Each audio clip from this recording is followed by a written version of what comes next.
Buenas tardes. Damos inicio a la mesa número 4 llamada Reflexiones sobre la presencia del diablo. A continuación vamos a dar paso a la siguiente ponencia llamada El diablo en el agua, el aguizote en Jagüeyes y aljibes del altiplano pulquero, presentada por el licenciado Gerardo Bravo Vargas, licenciado en Ciencias Políticas y Administración Pública, egresado de la licenciatura en Ciencias Políticas y Administración Pública por la Universidad Autónoma del Estado de Hidalgo, investigador independiente desde 2008, autor de los libros Acueducto del Padre Tembleque, Breve Estudio de la Arquería Mayor, Etimología de Pachuca, Presidentes Municipales de Zempoala, Hidalgo, 1869-2016 y otros más. Cedo la palabra.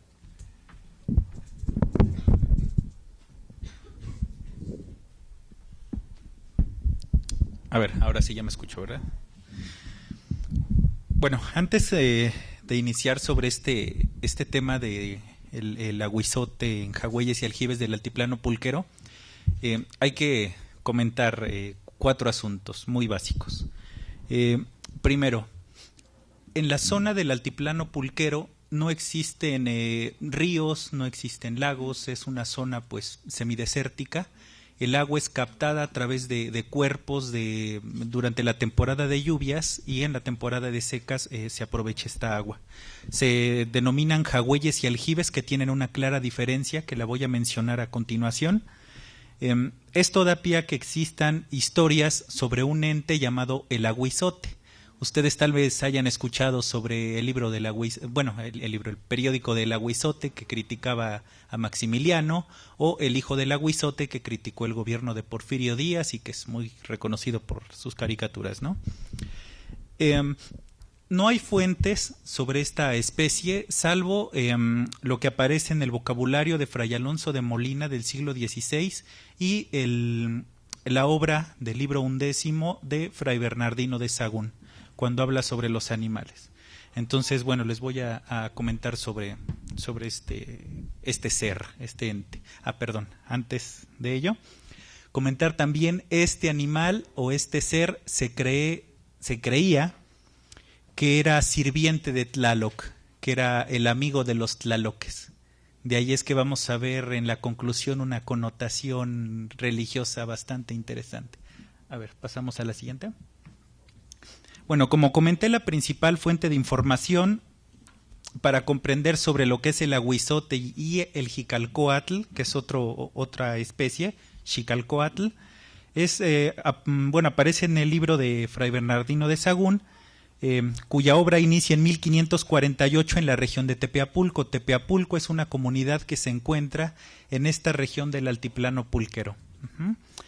Y Fray Bernardino de Sahagún describe: todas las cosas que conferimos me las dieron por pinturas, que aquella era la escritura que ellos antiguamente usaban, y los gramáticos la declararon en su lengua, escribiendo la declaración al pie de la pintura. Lo que vamos a ver a continuación son algunos grabados junto con la descripción que contiene la obra de Sahagún. La siguiente, por favor. Ajá. Ok. Ahí están las descripciones. Fray Alonso de Molina dice aguizotl, cierto animalejo como perrillo, y Fray Bernardino de Sahagún dice que parece un perrillo chico, de pelambre leve y suave, piel resbaladiza, orejas finas y agudas, como un perrito negro. Vaya, es una nutria, así lo describen personajes como Clavijero, ¿no? Como si fuera una nutria. Pero lo interesante es esto. Dice que en la punta de la cola tiene una mano, y que la cara y las manos son como de un mapache o de una mona, y que viven en el agua, en las cuevas, en los huecos que hay, en los manantiales, en los nacimientos de agua. Ahí es donde este ser vive. ¿La siguiente? Ahí vamos a ver el grabado que existe en el libro 11, en el Códice Florentino. Vamos a ver que es una especie de nutria, efectivamente, y cómo está ahogando a una persona y una persona que se está acercando. Esto es interesante, les voy a comentar a continuación a qué se debe ello, ¿no? Vamos a la siguiente. El Xicalcóatl, por otro lado, es descrito como la culebra de jícara. Dice que hay grandes y hay pequeñas que se crían en el agua, que tienen en el lomo naturalmente nacida una jícara pintada de todos colores y toda labor. Vamos a la siguiente. Esa es la Xicalcóatl en el grabado. Es una serpiente con una ollita en la parte superior, ¿no? Es interesante ese grabado. La siguiente, por favor. Un jagüey, que esto es parte de lo que tenemos que comprender, es un cuerpo que nada más hacen vaya una excavación en el terreno, es tierra, es petate, la zona, es piedra, y ahí van a captar el agua, utilizando bordos. No tiene nada de acortinamiento, no tiene mamposteo en ninguna de sus paredes, y es lo que le va a diferenciar del aljibe. Vamos a la siguiente. El aljibe, ahí como van a ver en la fotografía, tiene un muro, ya tiene un muro construido. Ese es un mamposteo que se hace, y es para retención de agua pluvial. Ajá. La zona de estudio es el altiplano pulquero, que comprende básicamente parte del norte del Estado de México, que es Otumba, Nopaltepec, Teotihuacán, el Estado de Hidalgo, que son cerca de 8 municipios, y todavía un pedacito de Tlaxcala, que es la zona de Calpulalpan. El aguizote es una creencia que aquí se los voy a leer. Cuando una persona muere ahogada en jagüeyes y aljibes del altiplano, su deceso suele atribuirse a un ente maligno al cual llaman aguizote, considerada la manifestación del demonio en el agua.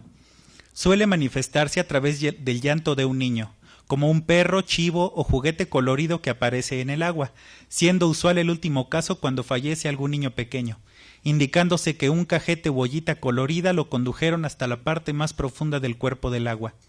El aguizote se menciona en 2 tipos de relato claramente diferenciados. Uno refiere a un animal cuadrúpedo, es decir, el chivo o el perro, o que emite un llanto como es el bebé, y otro más a un juguete colorido, cuyas víctimas serían los niños pequeños. La siguiente, por favor. Este es un relato que fue recopilado en un lugar que se llama Rancho Los Olivos, y dice la persona: dicen que en el jagüey El Negro, en la hacienda de Venta de Cruz, hay aguizote. Hace unos 20 años se ahogaron unos muchachos que vieron un perro y trataron de sacarlo pensando que era suyo. Dicen que era el diablo. Se hizo animal y los ahogó. Ahí vive el enemigo, así le denominan al diablo allá. Hay manantial ahí abajo, por eso no se seca el jagüey nunca. De ahí sale el aguizote. Hace muchos años que no llovía, se veía un remolino en el fondo. Ese es el relato. Vamos al siguiente.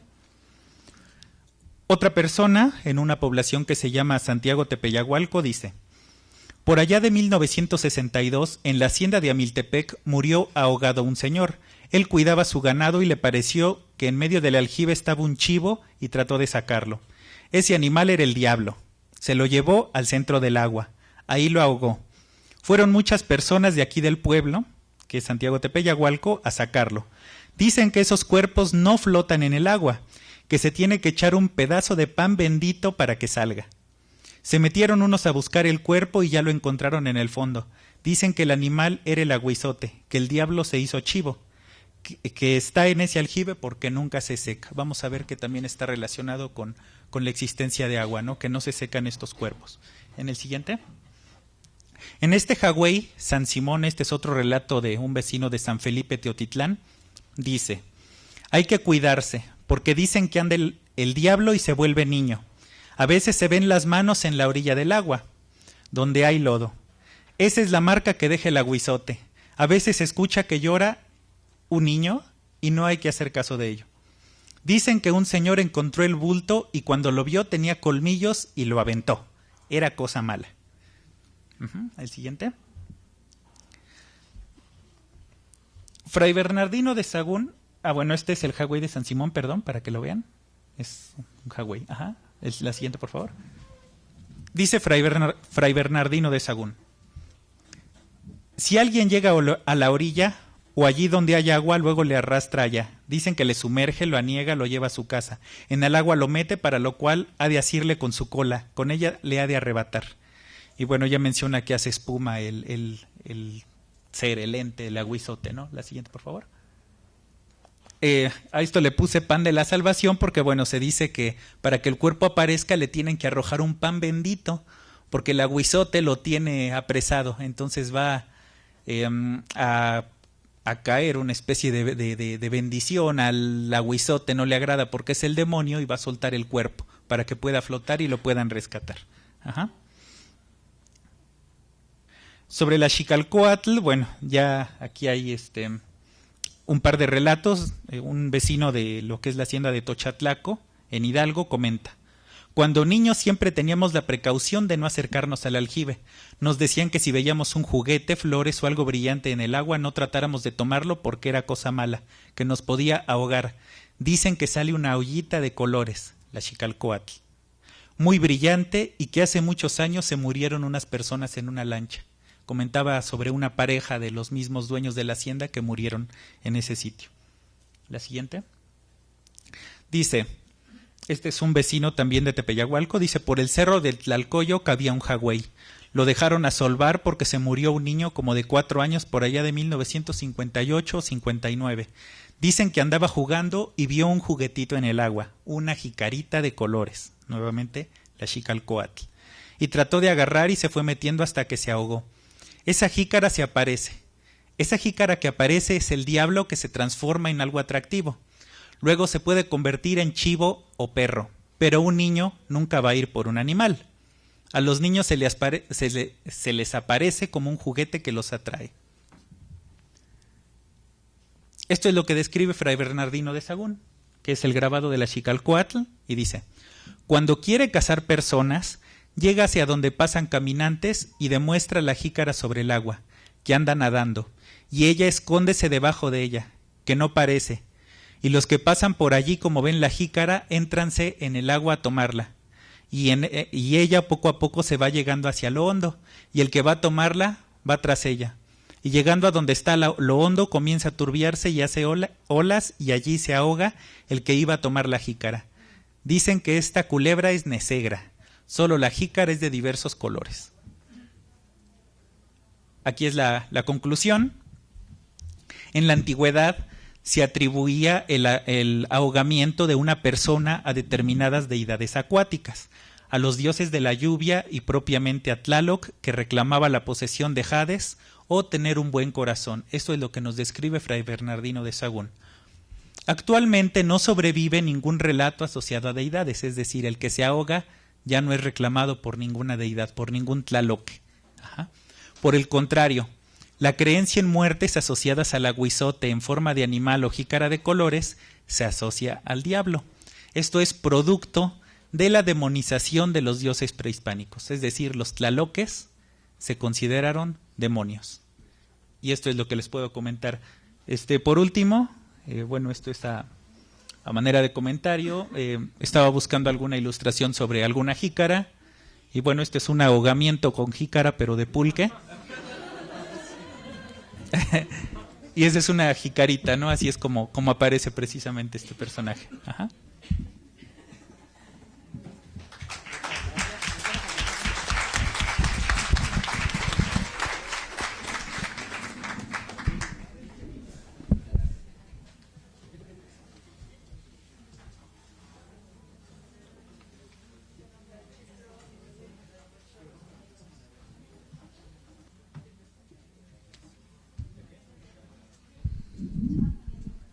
Muchas gracias.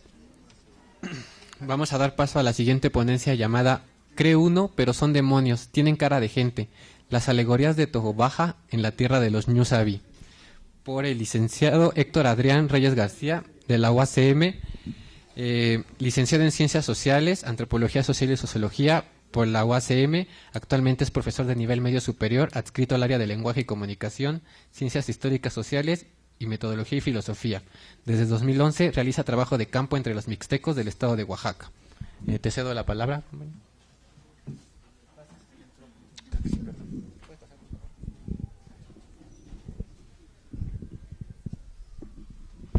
Buenas tardes a todos. Casualmente, de hecho, el aguizote de Gerardo es una especie muy parecida a Tobá en los Ñusabi, en los mixtecos. Entonces, prácticamente voy a retomar algunas cosas bastante semejantes a las que nos ha hablado Gerardo, tomando como base como que la parte prehispánica o el referente como más del legado mesoamericano en el eje prehispánico, y del otro lado cómo se venera de alguna manera hasta hoy en día Tobá. Tendríamos antes que nada tendría que partir propiamente del objetivo o de la intención que quiero presentarles. Más que nada me voy a perder un tanto en la descripción de distintos rituales que extraje de las distintas comunidades mixtecas actuales, ahorita mencionaré cuáles son, y me voy a enfocar a analizar esos rituales propiamente en el análisis propio de Toba o los distintos nombres que se le asignan a Toba en la Mixteca Alta. A Toba también se le asocia con Dios, con el diablo, se le da el nombre de dueño del lugar, o también con ciertas acepciones cristianas como San Cristóbal, católicas, perdón, como San Cristóbal y San Cristina.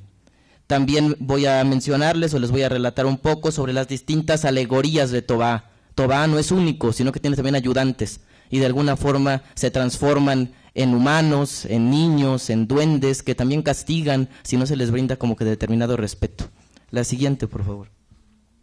El espacio de estudio es el estado de Oaxaca, específicamente el distrito de Tlaxiaco, y enfocándome en 2 municipios colindantes del sur del distrito de Tlaxiaco, Santa Catarina Yoxonotú y San Miguel el Grande. Geográficamente se encuentran unidos y de alguna forma comparten esta misma figura ritual llamada Toba. La siguiente. Cree uno, pero son demonios. Tiene cara de gente, es el nombre tal cual con el que trataba de iniciar o con el que titulé la ponencia del día de hoy.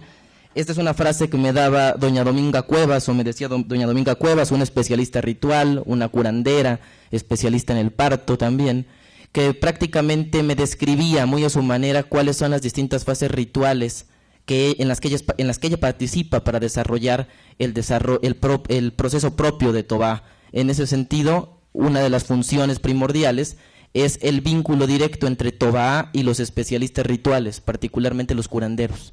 La siguiente, por favor. En las palabras de doña Dominga, literalmente se avecina una lucha por el reconocimiento normativo. Aquí, de alguna manera, Toba se va a comportar muy al estilo que los seres humanos, y para eso hay que rendirle cierto tributo bastante semejante a cualquier persona. Leo de manera textual una frase que me decía doña Dominga. Tiene cara de gente, no lo ve uno pero está en la tierra, por eso se enoja uno y luego nos hace mal. No es bueno porque es Satanás, es demonio. Resulta que, como mencionaba hace un rato, Toba tiene diversas dimensiones, tomando como base esta frase de doña Dominga en la Mixteca Alta. En el México prehispánico, o particularmente en la Mixteca prehispánica, se le daba el nombre de Ñuú.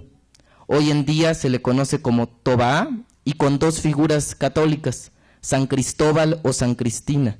Toba tiene un tinte como ambivalente y por tal motivo asexuado. De alguna forma no tiene, de hecho hay en una comunidad vecina a estas, Chalcatongo de Hidalgo, que se le rinde cierto tributo, se le asocia a Toba con la imagen de San Juan de los Lagos.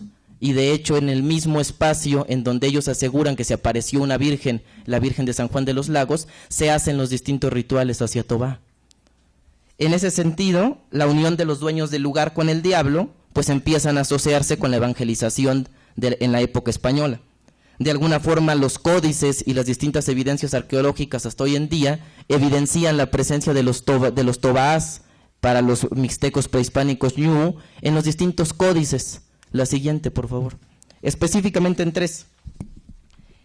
En el códice colombino, Boitle y Selden, se hacen como que apariciones muy esporádicas de estas figuras. Específicamente en el Selden, el doctor Manuel Germán, que se ha dedicado a analizar en extenso los códices sobre la Mixteca, asegura de que precisamente en el códice Selden, se hace mucha evidencia de estas figuras a las que se nombran ñús. En la primera imagen tenemos la aparición de Ñuú, un sujeto o un individuo que se caracteriza por no tener brazos ni piernas. De alguna forma conserva ojos redondos y colmillos que salen de su boca, pero siempre se le asocia para que se le rinda como que determinado tributo. En la otra imagen tenemos al bulto de Ñuú, que está siendo como que ofrecido propiamente por parte del señor Tres Lluvia en el templo de Jaltepec. El señor Tres Lluvia le ofrece de alguna manera a Ñuú ciertas ofrendas. Ahí el pequeño bulto que se mira a un lado del señor Tres Lluvia se hace ahí como que evidencia de alguna forma las ofrendas rituales que se le presentan a Ñuú. La siguiente, por favor. Tenemos que estas funciones un tanto ambivalentes de Ñuú, que van sobre los dones benignos y malignos, han llevado a que a Ñuú desde la época prehispánica hasta la actualidad se le den distintos nombres. A él se le conoce como Dios, tierra, fuego o imagen del diablo o ídolo. En mixteco antiguo se le daba el nombre de ñu a Nunasi Naatañú o Naañú. De alguna forma hacen alusión a las mismas figuras que acabo de presentarles hace un momento. Las imágenes que estamos viendo, que están a un lado, son como que rescate de distintas zonas arqueológicas que hicieron en el pueblo de San Miguel el Grande, hicieron un museo comunitario y de alguna forma aseguran que esas son imágenes que representan a la figura de ñu. Aparecen también estas como que asociaciones que trae la evangelización católica y el tachamiento de alguna forma o la aseveración de asociar a ñu con el diablo. Encontré dos textos propios de la época colonial, las relaciones geográficas de Oaxaca, ¿en la que estaba, por favor? Las relaciones geográficas de Oaxaca en el siglo XVI, en donde literalmente describen a estos personajes y a quienes crean determinados rituales como aquellos que adoraban todos estos naturales de estos pueblos al demonio en figura de estatua, hechos de palo y de piedras, a los cuales llamaban dioses, y tenían grandísima suma de ellos, variados por diversos nombres, los unos para la salud y los otros para los buenos temporales y otros para las lluvias y las mujeres para los partos. Y finalmente para todas las necesidades humanas tenían aplicado un dios que las remediase. Del otro lado, en otro texto de 1579, en la relación de los pueblos peñoles del obispado de Antequera del Valle de Oaxaca, el virrey don Martín Enríquez declaraba literalmente: estos mixtecos se comunican con el demonio como si fuera un familiar para pedirle lo que querían. De alguna forma se empiezan a representar también con imágenes con piedra verde que asemeje determinadas características humanas. La siguiente, por favor. Vinculándolo un poco con la actualidad, Tobaá, que es hoy en día el nombre como más predominante, se cree que prácticamente existe en todos lados y particularmente su espíritu se encuentra en la tierra. Me decía don Ángel Aparicio de San Miguel el Grande: la tierra está viva y porque está viva, por eso te da de comer, porque no puedes andar en el aire, o sea, necesitas de la tierra, entonces está viva, entonces tienes que hablarle, tienes que convivir con ella. De alguna forma, ahora Tobaá, en la actualidad, siempre hay que retribuirle esto que sería como que el derecho a la tierra, respetar de alguna forma al dueño del lugar y convivir armoniosamente con aquella tierra que te brinda cierto tributo, ciertos beneficios, y así como te los brinda tienes como que retribuirle con algunas formas, con rituales, con comida, con ciertas oraciones que evidencien como la pertinencia y la relación recíproca entre quien lo implora y le pide ciertos beneficios y el resultado que muestra Tobaá. En ese sentido, siguiendo con este mismo ritual, este ritual se empieza como que a efectuar en distintas fases. Doña Dominga Cuevas y don Ángel Aparicio me relataban de alguna forma cuáles son como que las distintas fases que llevan como que a venerar a Tobaá en como derecho a la tierra. Me decían: le tiras un poquito de aguardiente, un poquito bebes tú. Vamos a suponer, no quieres dar aguardiente porque no quieres tomar aguardiente, pues dale cerveza. No, que no quieres dar cerveza, entonces dale refresco, pero convives con ella, tomas un poquito y toma un poquito el lugar. De alguna forma, al hacer una fiesta de mayordomía, una fiesta familiar, una ofrenda a Día de Muertos, tomar literalmente un refresco, una cerveza en la calle, se le tiene que retribuir de alguna forma a la imagen de Tobaá, arrojando una copa de mezcal o de cerveza en la tierra para brindarle como que su derecho, su respeto. A partir de ese momento ahora se tiene como que el aval de poder consumir ese producto, como que los humanos, ¿no? Los que no comparten propiamente las mismas características de Tobaá. Otra de las características, la siguiente por favor, sigue también en el mismo proceso, ahora en cuanto a la siembra o en cuanto a las distintas fases que también se le solicitan al mismo Tobaá. Para tener una siembra exitosa necesitamos rendir cierto culto y se hacen determinados rituales en el momento en el que la siembra es fructífera.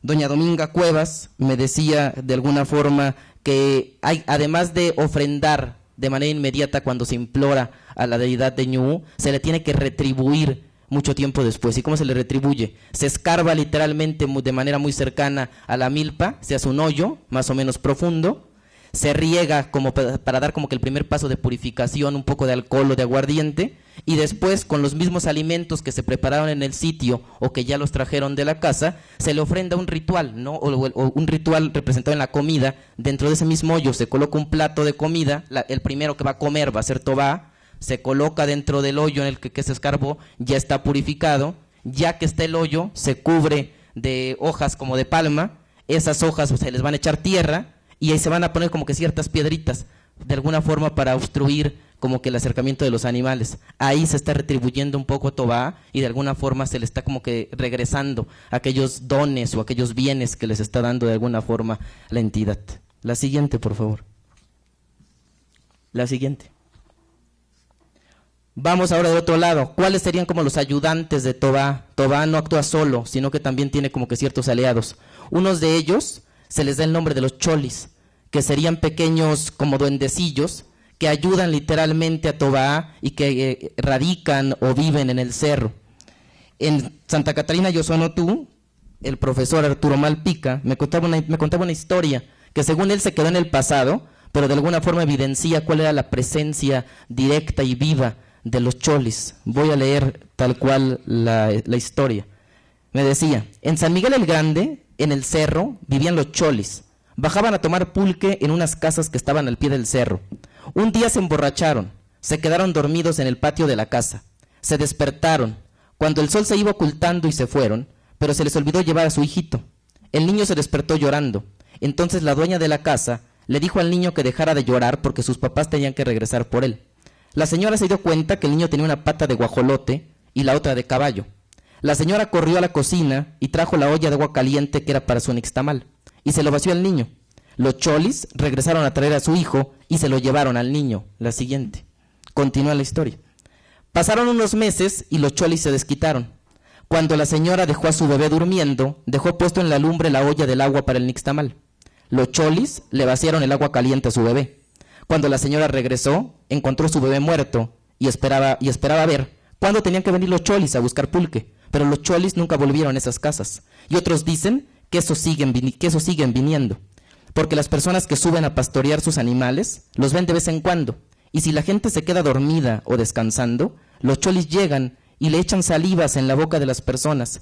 Por eso se vuelven locos. De alguna manera, ahí una vez más la característica de ello, al momento de no retribuirles o no respetarlos propiamente, los cholis, al igual que Tobá, se convierten en sujetos vengativos, en sujetos que al igual que como cualquier ser humano, van a buscar también como que evidenciar la desgracia de un otro. Y para finalizar, me gustaría revisar también otra historia sobre las mismas diversificaciones de Tobá y de los cholis.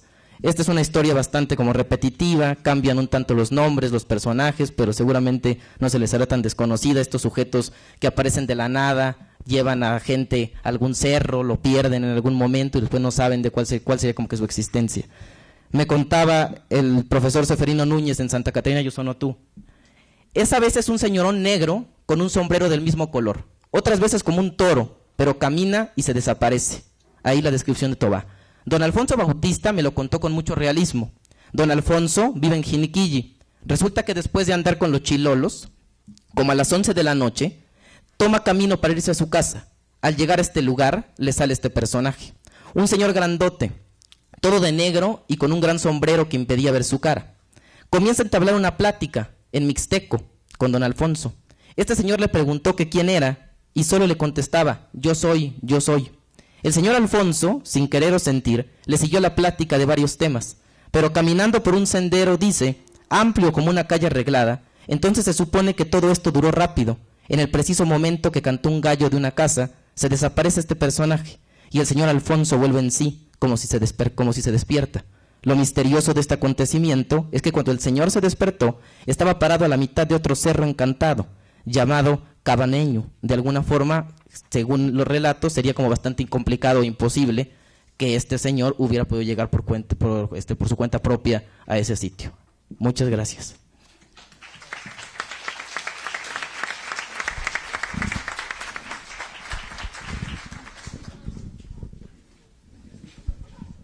Muchas gracias.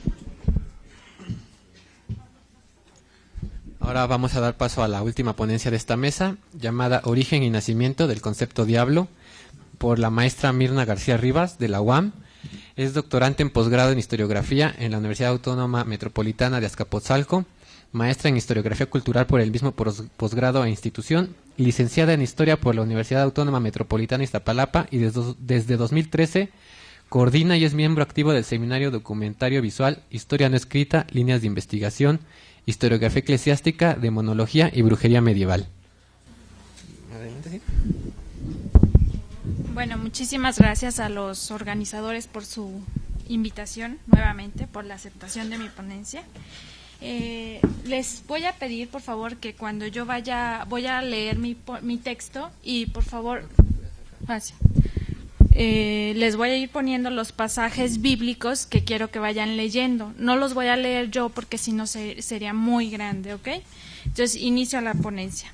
El diablo es estudiado desde la historia como un imaginario religioso con definiciones, representaciones y características específicas. Como todo fenómeno de origen simbólico, se puede estudiar a través de los efectos que ha tenido en la vida de los creyentes, sobre todo en aquellas épocas en donde el demonio, la Iglesia y por ende sus imaginarios formaban parte del marco teórico fundamental que justificaba desde la moral hasta la política y que aglutinaba y daba sentido a todo el discurrir de la vida.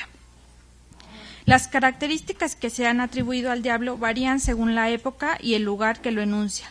No es lo mismo el diablo del Antiguo Testamento al del Nuevo Testamento o el del folclore medieval o el de las películas hollywoodenses. Esta variación depende en gran medida de la función que el imaginario tiene para la cultura, por lo que cada colectividad le imprime a la noción del mal y sus manifestaciones una especificidad particular. El diablo, ente maligno omnipotente, tiene su origen en las llamadas Sagradas Escrituras, fuente primigenia del pensamiento cristiano y que será objetivo de esta presente ponencia. Vamos a iniciar con el Antiguo Testamento.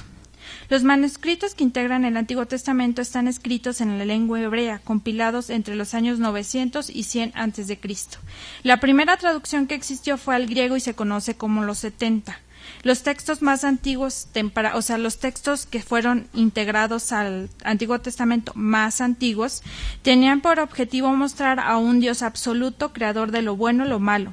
Se trata entonces de un Dios poderoso, bondadoso, amoroso y justo, que en ocasiones se torna vengativo y castigador con aquellos que no siguen sus mandamientos, como se puede dar cuenta en el siguiente pasaje que nos muestra la diapositiva número 2, que está contenida en el libro de Deuteronomio. Aquí vemos a un Dios castigador con aquellos que no siguen sus mandatos. No vemos la presencia del diablo para nada.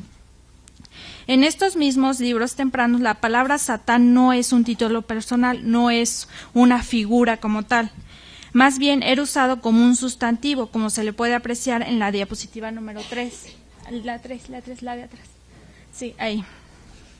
En el libro de los Reyes, cuando Salomón comienza los preparativos para el templo de Yahvé, leemos: al presente Yahvé mi Dios me ha concedido paz por todos lados, no hay adversario ni maldad. Este mismo pasaje en latín dice: Nunc atem requiem dedit Dominus Deus meus, mihiper circum et non et Satán. Satán es un calificativo, no es una persona como tal. En el siglo IV podemos observar, conforme al asentamiento de las tribus hebreas, que el orden sacerdotal comenzó a implementar una guía de comportamiento de la sociedad, mismos que son reflejados en los escritos del Antiguo Testamento, como el Levítico y Deuteronomio, que ya hablamos anteriormente. Estas circunstancias brevemente referidas hicieron que las características de Yahvé y de Satán cambiaran en la medida en que se necesitó explicar el por qué Dios Todopoderoso permitía la maldad en la humanidad, llegando así a una separación progresiva del lado destructivo y castigador de Yahvé.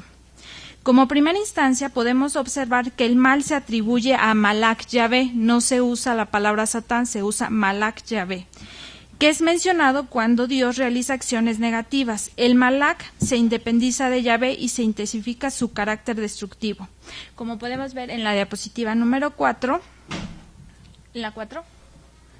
Sí, eso es la 4. Sí, no, la que sigue. Ahí está.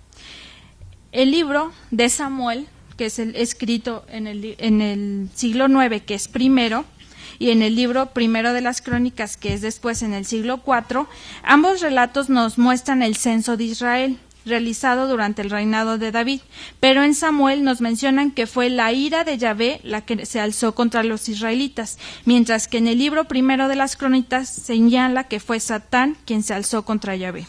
Cambia esta noción, como ya dije, cuando se asentan las tribus hebreas y se empieza a hacer un código de conducta. En Job, que casi todo el mundo usa este pasaje como la ascensión de Satán como un concepto que es erróneo, ahorita voy a explicar por qué. En Job también podemos ver que la palabra Satán es ya un nombre propio que designa a un ser cuyas características servirán para dar coherencia y apoyo a las representaciones posteriores del diablo, ya que se nos presenta aquí como un siervo de Dios, no como un ente separado a él, parte de su corte celestial, es decir, un ser identificado también como ángel, cuya naturaleza es de un acusador, tentador público y hacedor de males, papeles con los que Dios está totalmente de acuerdo, como podemos ver en el pasaje de la diapositiva número 5. Los escritos antiguotestamentarios insisten en un monoteísmo como el elemento esencial de su religión, pero se desplazaron hacia un dualismo práctico, en donde existen dos fuerzas de contraste. El monoteísmo explícito y el dualismo práctico fue una característica persistente de la religión hebrea, que continuó en el cristianismo, haciéndose mucho más evidente en la Edad Media, cuando Satanás comenzó a ocupar un lugar decisivo en las representaciones y en las prácticas discursivas como encarnación del mal, separado de una deidad. Pasamos a otros textos que no están incluidos en el canon hebreo, pero que son fundamentales para entender el origen del mal. Se llaman textos apócrifos.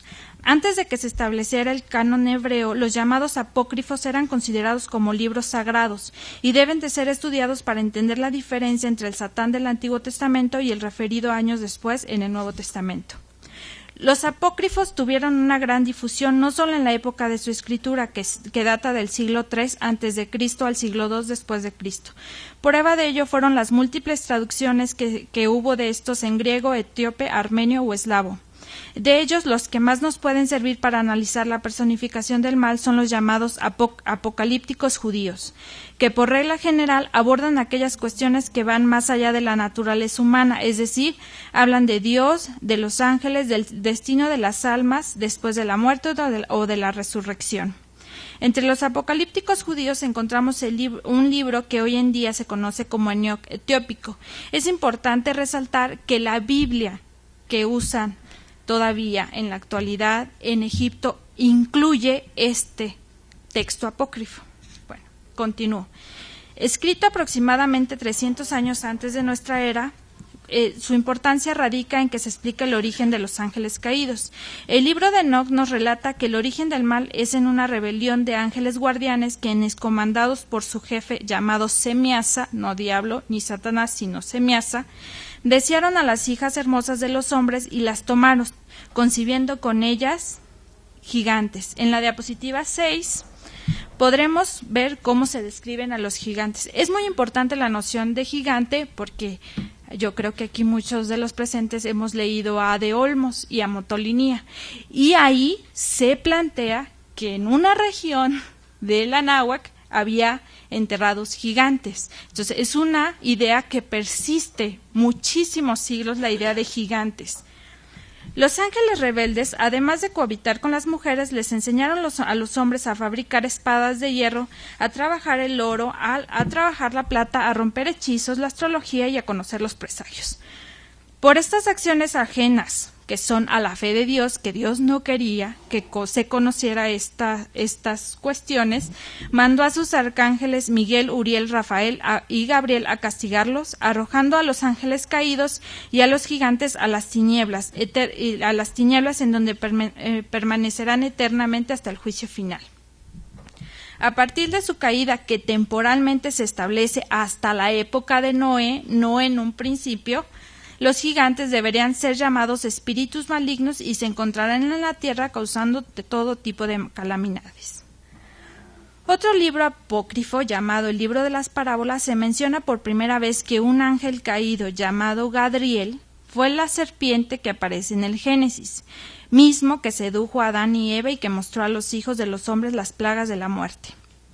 Como vemos, en estos dos textos apócrifos referidos no hay un nombre definido y homogéneo para la representación del mal, ya que en uno es Gadriel, en otro Samiasa, etc.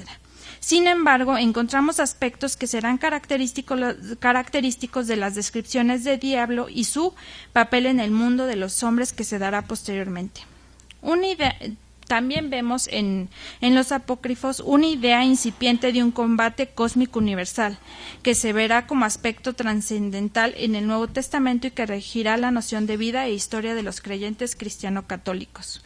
También podemos ver en los apócrifos que el diablo es un ángel caído, enemigo de Dios y del hombre, y que junto a sus esbirros pueden ser encontrados en la tierra alterando la fe de los individuos. Nuevo Testamento. En los libros que componen el Nuevo Testamento fueron redactados entre el año 35 y 100 después de Cristo. No fue hasta el siglo IV que se tradujo al hebreo, arameo y griego por el obispo Damaso de Roma. No había una uniformidad. Por un lado unos escribían otra, por otro lado escribían otro, hasta que se unificó hasta el siglo IV. A partir de ese entonces, la Iglesia comenzó a divulgar esta traducción como la versión oficial del Nuevo Testamento, llamado Verus et Vulgata Edition, edición verdadera traducida para el vulgo, eso significa. El Nuevo Testamento se compone de 27 libros, todos ellos son fundamentales en la cosmovisión cristiana, pues contienen los preceptos religiosos que estructuraron al cristianismo y le dieron un sentido identitario frente a otras religiones, sobre todo la judía, y en este periodo recordemos que el cristianismo estaba peleando en contra de los gnósticos, que es una herejía muy temprana. En el Nuevo Testamento se revela una nueva forma de concebir a Dios, distinta que la que ya les relaté al Antiguo Testamento. El Dios cristiano del Nuevo Testamento es completamente bondadoso y piadoso, y que a través de su Hijo Jesucristo nos muestra las enseñanzas para el camino correcto hacia la salvación. Ya no vemos castigos, ya no vemos justicia por parte de Dios. Por ejemplo, nos enseña a amar a Dios sobre todas las cosas, nos enseña a amar a un prójimo, nos enseña la humanidad y la compasión. De la misma forma, encontramos que en el Nuevo Testamento se establecen prácticas de fe, es decir, sacramentos, que van a ser constantes dentro del cristianismo, como el bautismo, la Eucaristía, la penitencia y el matrimonio. A Dios en el Nuevo Testamento se le deslinda completamente de su lado negativo, que se adjudica ahora a la figura del diablo. Vemos una separación definida entre el bien y el mal. En los escritos neotestamentarios el nombre de diablo o Satán aparecen con relativa frecuencia. Sin embargo, también encontramos que se le designa con otros nombres como Belcebú, Belial, Semiasa, Mastema y Belial. Incluso cuando los pasajes que emplean estos nombres se refieren a un mismo acontecimiento. A pesar de esta diversidad, la palabra Satán es comúnmente usada cuando se refiere a la tentación de Cristo, al jefe príncipe de los demonios, dejando a los otros nombres a un nivel inferior en carácter de esbirros y demonios. Esta apropiación es posterior porque, si leemos el Nuevo Testamento, demonios se utiliza para un espíritu que está causando algún mal, no se utiliza como esta asociación que anteriormente dije. La superioridad del diablo frente a los demonios la encontramos en Mateo y Lucas, como lo podemos ver en la diapositiva 7. También dentro del Nuevo Testamento se establece ya una relación definitiva entre el diablo y la serpiente del Génesis, como lo vimos en el libro de Enoc. Retoman esto del libro de Enoc y lo plasman en el Apocalipsis, que vemos en la diapositiva 8. En la 8, ese es Lucas. Seguimos, no, Mateo, nos falta la de Apocalipsis. No, más adelante. Mateo, ahí ya vemos una conjunción de esto que les dije y se deja de lado que la caída vino cuando Noé.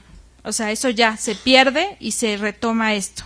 Al diablo se le presenta como un homicida y mentiroso en Juan 8, y en la primera epístola de los Corintios es el causante de la hechicería y de la idolatría. Este pasaje de Corintios va a ser el que después los padres de la Iglesia van a retomar para decir, en las Escrituras viene el origen de la hechicería y de la idolatría y su relación con el diablo. En términos iconográficos, los demonios están asociados con numerosos animales: langostas, escorpiones, leopardos, leones y osos.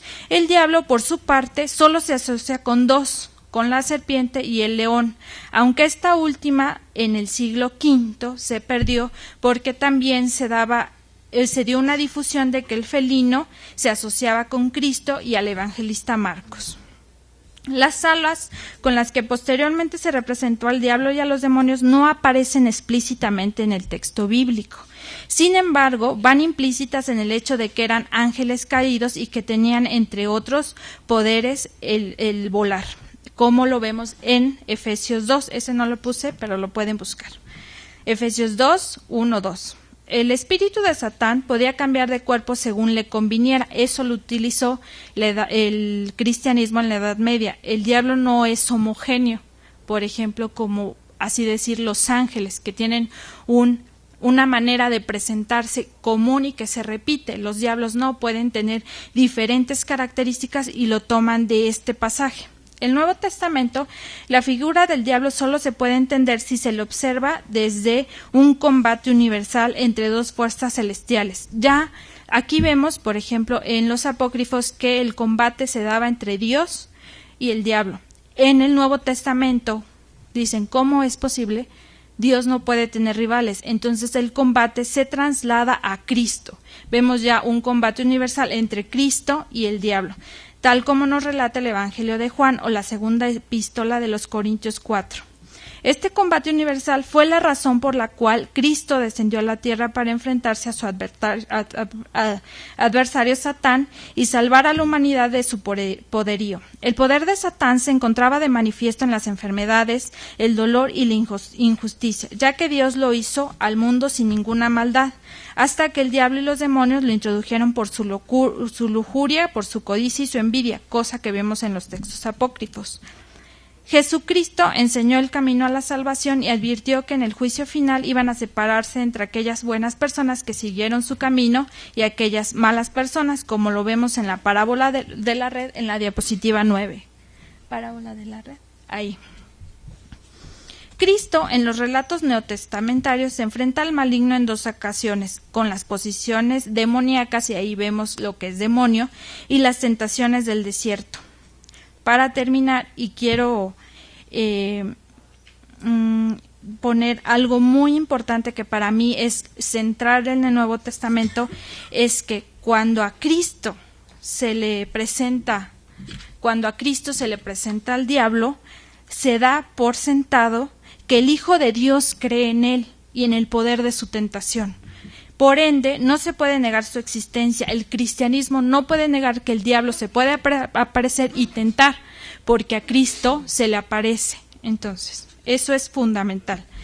Además de las creencias, las tentaciones fueron importantes para establecer posteriormente en el cristianismo la lucha interna que los individuos deben tener en contra del mal, y en este sentido Jesucristo se convierte en un símbolo de lucha, abnegación y fe, y el diablo se convierte en tentación.